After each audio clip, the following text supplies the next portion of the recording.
We're not tall. Sit. Good. He says you have to sit. Right No, stop here. kicking. It'll be right behind you. I see turtles. I see turtles on that log. Look at my camera. Look, right there. You see them? You see them right there? Hey, Sammy. They're on the log. Sammy. You have to sit. You can't stand. Sammy, sit. Look what I'm doing, Sammy. Yeah, we're all sitting. I'm giving everybody a massage, right? The man is coming. Sit. Quick, cook. And the man said you have to roar.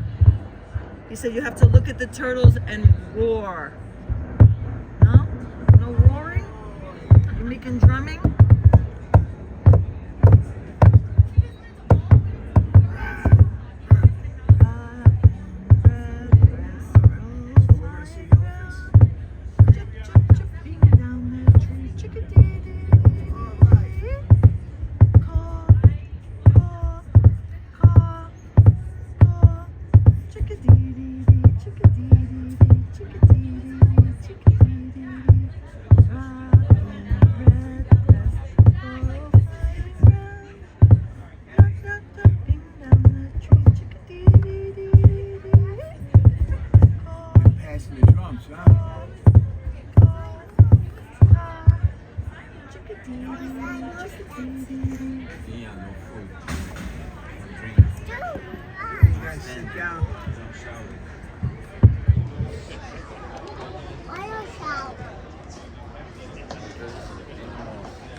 What's the crow say? Caw. I see a crow. I see a black crow. Yeah. You want to sit on my lap and look? Or are you going to sit on the seat? Sit on mommy's lap. Yeah, come take a look. Stand clear to close the doors, please. And clear to close the door. Hold on tight. Hold on Good tight. afternoon, everyone. Welcome aboard the Wild Asia Monorail. My name is Alicia. I'll be your guide and driver. My first job is to make sure you have a safe ride, but I'm also excited to introduce you to all of our animals. Now, I'm going to need everyone's attention for these safety instructions. Please remain seated at all times. Standing is strictly not permitted at any time during this ride. And please keep your hands, feet, items, and children inside the car. Parents, please make sure your children are following these instructions, and children, please make sure your parents are following them as well. For those of us riding for the first time, welcome. For those of you returning, welcome back. Today I will be sharing some stories about how we care for our animals here at the zoo and how it connects to the work of our conservation programs around the world. Now here, this is what we call our Conha Meadow, where we care for a different type of deer and one type of antelope. Looks like most of them are on the other side of the meadow right now. We'll see more of them later on in the tour. In the meantime, I'm sure you'll notice we have a bunch of peafowl in front of us. Or you may know them more as peacocks. That's what we call the males. Female peafowl are called peahens, and their children are called peachicks. Oh, yeah. I'm sure you've also noticed we have a male turkey back there. That's not part of the zoo. We just somehow made it here. Staten Island turkey. Yeah. One of the great things about this exhibit is that we have a lot of space for our animals to roam and choose how they would like to use the habitat. But it does make it a little less predictable where we'll find them on their ride. Now if you look towards the right on top of the rocks, you can see one of our backchain deer is sitting next to the fence. Recently, a researcher from the BCS was able to confirm that backchain deer do still exist in Afghanistan after not being seen for nearly 40 years. It looks like there's more of them along the road as well. If you missed them, don't worry, we do have a lot more deer for you later on in the tour. Oh, look at that. Now as we make it around this bend here, we are about to see our Mongolian wild horses. Now believe it or not, what you're about to see are the last true wild horses in the world. Horses you might think of as wild in North America are actually feral domesticated horses that escaped from ranches or farms. True wild horses, like Mongolian mock horse, also known as Yabowski's horse, were never domesticated.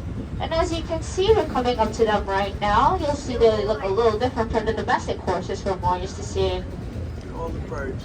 If you look carefully, you'll also see one of our newest born foal, just born 2 weeks ago.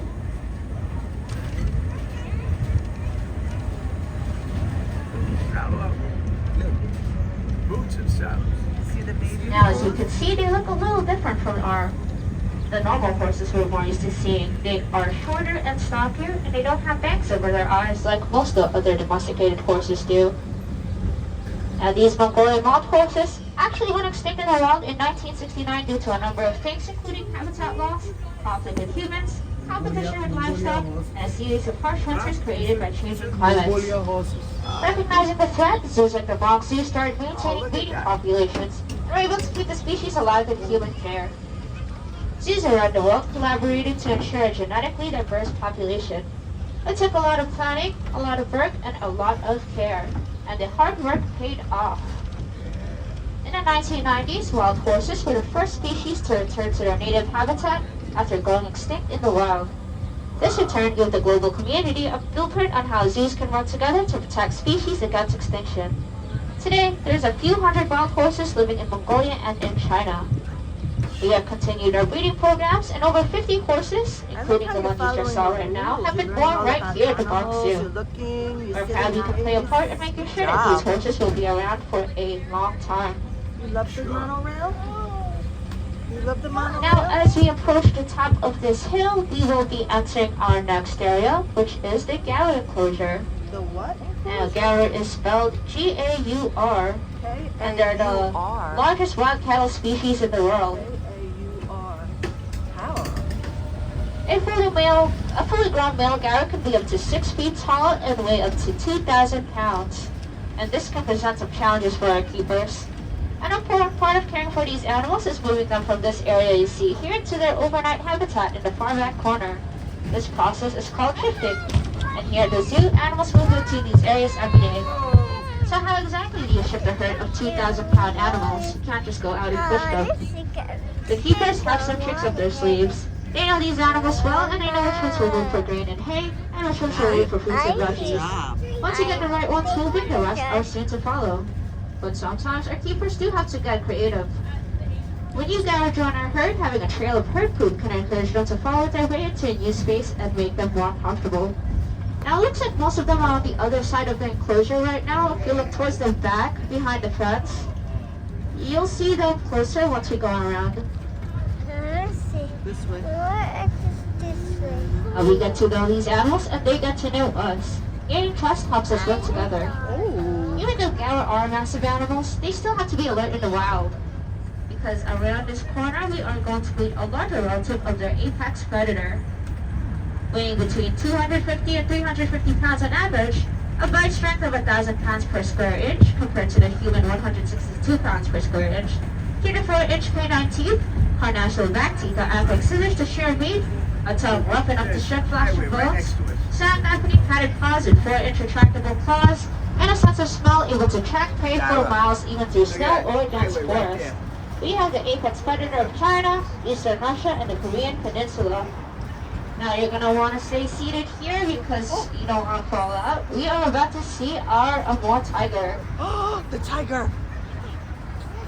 Now even though they are apex predator that can prey on animals bigger than them, believe it or not, tigers exhibit a few types of behaviors you might see in a domesticated cat.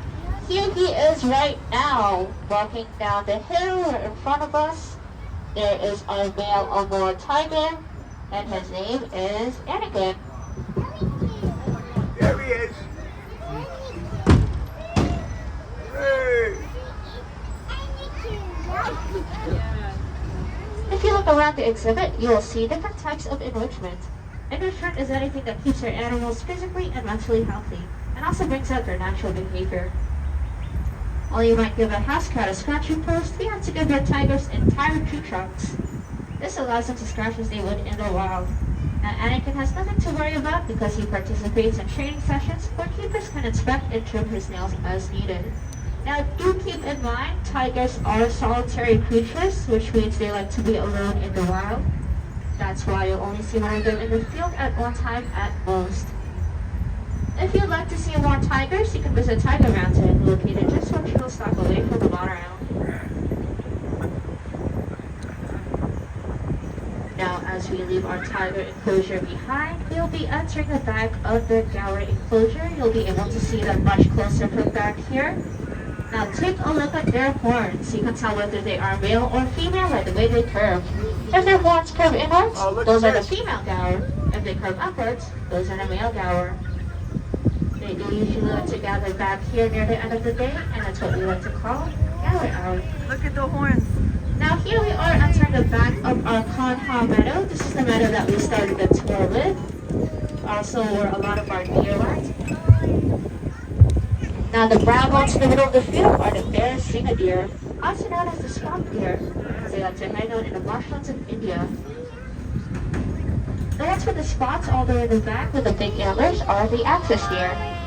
You may know that most deer species start their life off with spots, but they fade as they mature. However, the axis deer will keep their spots for their entire life. Coming up around this bend, we will be approaching the babirusa, which is a type of wild hog. What'd she say? Hogs can be very shy, but they can build relationships with No, their she didn't keepers. say Take elephant. a female Andy. No, She was very shy when she came to us at the age No, of 2. not yet. Little by little, her You better keepers Phil listen. and Mary were able Tell to me win when her you trust hear and build their elephant. relationship. When Ivy started showing signs that she might be pregnant, she trusted them enough to apply a jelly on her abdomen and use an ultrasound wand. Now, as we enter, if you look down, you'll see our male babirusa. Abusa. Look at this. Right there. And if you missed Yeah, look at the this. first one, we do have another one in the second field. This one big. Looks like he's a little shy today, he might be hiding. Did you see that big?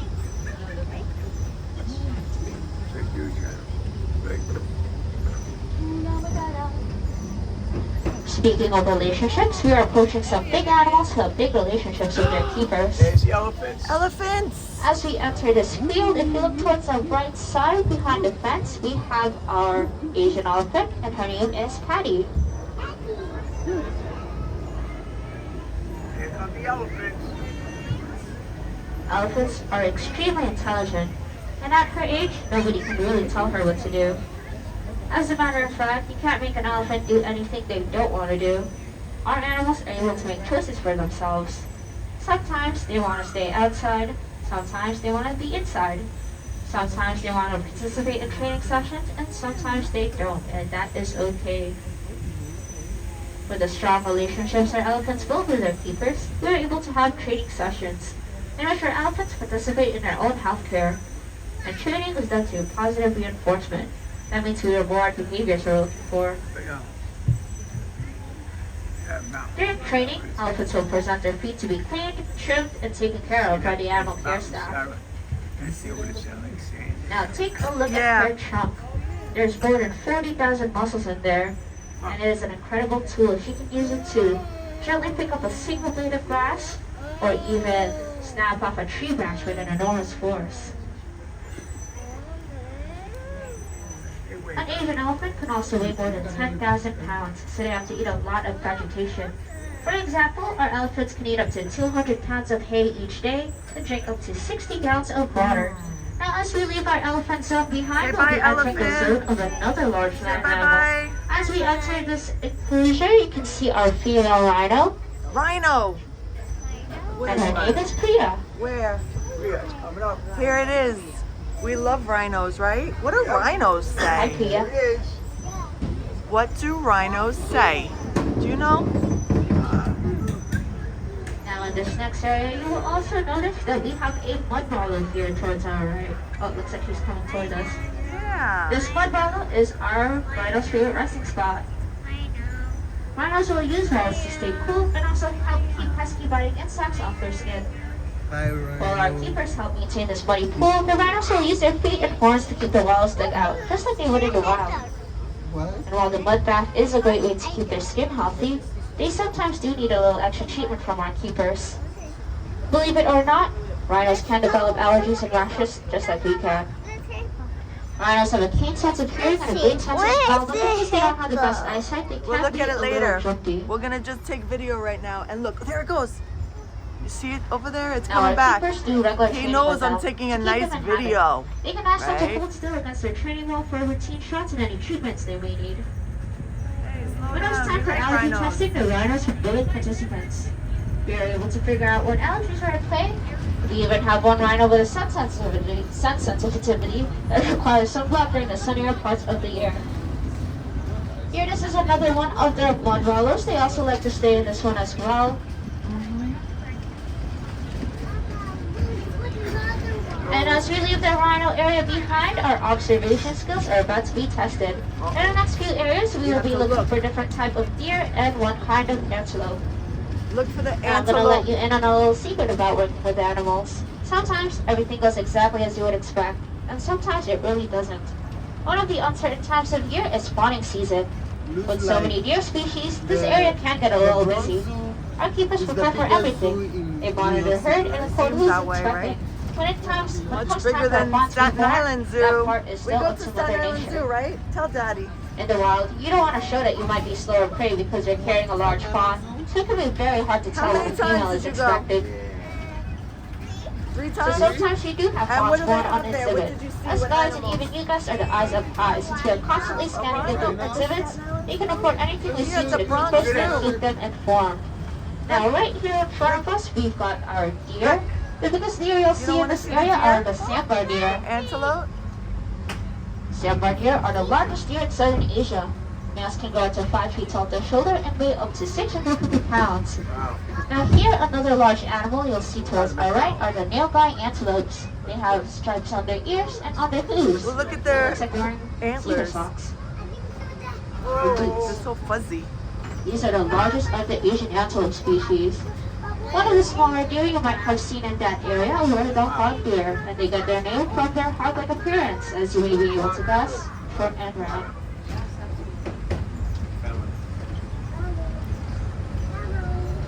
Now, it's not unusual for an unexpected calf to make its way back into the barn at the end of the day, but sometimes it can be one less. In the wild, many deer often move their babies shortly after birth and hide them in tall grasses, thick brambles, and in tree hollows. So imagine this. You're a keeper at the end of a long day. In comes the herd and all the adults are accounted for. You're expecting 5 fawns, but you only have 4. Only one of them is missing. It seems that the mom has followed her natural instinct to stay with the herd, knowing that her baby is carefully hidden. So now it's time for keepers to go out and scan the habitat and locate a very well camouflaged fawn before they can call it a night. Now I will be slowing down a little here because we do have a red light up ahead of us. Oh, change, never mind. So after some searching, calf number 5 is found and reunited with mom. Scanning the exhibit before leaving is a part of their routine, but a well-hidden calf can push dinner plans back a bit. It's a great reminder that no matter how much we plan, they are still wild animals making their own choices and we'd have it no other way. Now in this next area, it's going to be a little difficult to find. We're going to be looking for very small deer that we call tufted deer. The color of their coats does tend to blend in with the leaves. There's actually one towards the back of the field right now sitting next to the fence. Don't be fooled by their small size. That is not a baby deer. That is a fully grown adult Chinese tufted deer. Huh? Is it grabbing the food well? Yeah. Now usually they are really hard to find. So if you're able to find even one, you are lucky. Congrats. I thought you wanted As you make it around this bend here, get your cameras ready, because soon we'll be passing over the highest point of this tour. At over 30 feet in the air, we are now passing back over the Bronx River. Bronx And River. this is one of the best views of the zoo. You can also see one of the trains going out on the other side. Big. Oh, this There we go. Data. Now our next animal is one that sometimes stops us in our tracks, no pun intended. If you take a look on the rocks towards our right, you can appreciate one of the most majestic animals on the ride, our Monorail goats. Goat. They're a type of wild goat known for those incredible spiral horns. Look at these big goats. Those spiral horns not only act as a deterrent to predators who may think them? they are easy game, they're also used to spar against other males in competition them? for females. Look at that. Males will display their tongue in front Ooh, of I females like in that. an attempt The to attract them. twisty twirling like a spiral. Goats find this This is irresistible. why they are called goats. Now, fun fact about these Monorail goats, they can jump up to 6 feet high in the air without a running start. Okay, go to daddy. They're also the national animal of Pakistan. Are you looking at a goat?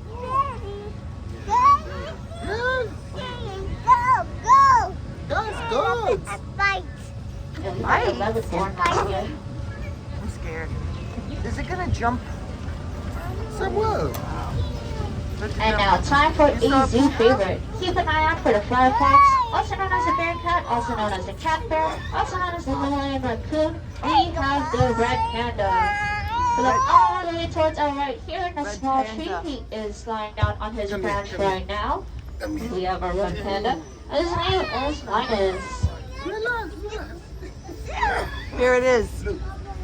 Now, red pandas are not related to the giant panda. Also, they have a new panda Look at this. first. Look at this He's right here. blue here. Look at this. Everyone loves the inside scoop, so here's one for you. One keeper who worked with them shared this fascinating tidbit. Red pandas have some of the least smelly poop of any animal in the zoo. And that is because they eat mostly bamboo and fruits. Remember what The the man compared to said. some of their neighbors are Quiet. actually pretty polite He from wants a you sound to point sit of view. quiet. Now, if you'd like to see more red pandas, we do have more at the Himalayan Highlands No, no, exhibit. no. Not funny. Located Not funny. a short walk from the Monorail. Careful. Yep, be careful. Alright, we've met a lot of animals today and hopefully received a little glimpse into what it takes to care for them both here and in the wild. We're going. Before we end our tour, as we go around this bend, I do have to ask you guys one question. You can say the answer out loud or keep it in your head if you want. That is, who of these is important in saving wildlife and wild places? Is it A, animal keepers and tour guides? B, wildlife scientists and eco guards? C, guests visiting the Bronx Zoo and riding the monorail? Or D, all of the above? All of you above. Is this your first time here? It is D. That's right. It is all of the above. You are correct. It will take the effort of everyone here. Everything you've seen from patting the elephant to Anakin the tiger to the herds of deer is part of a much bigger story. It's a story about care, about relationships, about survival, and about the work it takes to protect wildlife and wild places, both here in the Bronx and around the world. Look, That includes careful. you. Here. Your visit is an act of conservation. If you want to have a bigger impact, stop by one of our gates and ask about becoming a member. Now, I will be stopping the train here for just a few moments. We do have another train in front of us on the platform. We are done. Once that train has left, it will be our turn to move. That's right. Oh, thank you. He. What do you want to do? What do you want to do? I have to get out and walk. No, you can't climb. He said don't climb. No climbing. No climbing. Imagine living next door to this. All the sounds. Getzia, listen. You hear it? What's that? Should take them one day down to the southern end of the island where they can hear all the peacocks. Oh. What's the sounds that you hear? What animal sounds do you hear? Listen. It looks like it's gonna take a little while longer for them to I move. think I heard a Here peacock. is We'll a do that quiz one day. Take them question. down to the end of the island. What is the Big name peacock of the farm. teeth tigers Oh. use to, like scissors, to shear meat? Is it A, steak knife teeth, B, canine teeth, If you or answer C, correctly, is he nasal going to teeth? give you something? What is that? She's asked the question and I'm saying if You want to give it another guess? I don't know. C, that is right. It is carnassial teeth. Mom booked the kayak on Mother's Day. Good job, guys. Well, your mother's going on a kayak on a Mother's Day. Yeah, at Conference House. This is not safe. what do you want to do? No, no, no, no. What are you saying? Here, tell me where we're going next. Look, open the map. We're going to the car next. We're going home. All right, everyone. Thank you for your patience. The train in front of us is leaving the platform. It is now our turn to move. It's upside down. That's Where are we okay, now? peacocks. We're They're here all- On They're the making sound. monorail. Yeah, they are. And we're going to They go get back everywhere. where? Where are we going? As you pull into to the here. station, please remember to stay go here. We're seated gonna go until the bye-byes ride now. comes to a complete Okay? stop. Ready to go Again, bye-byes? thank you for your support in helping Okay. save wildlife, and we hope So you we'll enjoy the take rest the of your shuttle, visit here at the Bronx And then Zoo. we'll go Before you to the exit car. the train, please watch Okay? your step. Those in the back row, there is a step down. Those in the front row, there's a step up. Also, make I sure you showed take a Daddy look the around. drawing Make you sure you made. don't leave anything on the These are train the as fish, you leave. right? Did you do this? You did this one? right? And I traced your toy. And what's this one? Who's that? Good job. Yeah, your mother has your own. Good job. Laminator. Yes. I gotta use that sort of like, your insurance cards and all. Oh, yes. That's nice. Yeah. Really, Enjoy the rest of your day.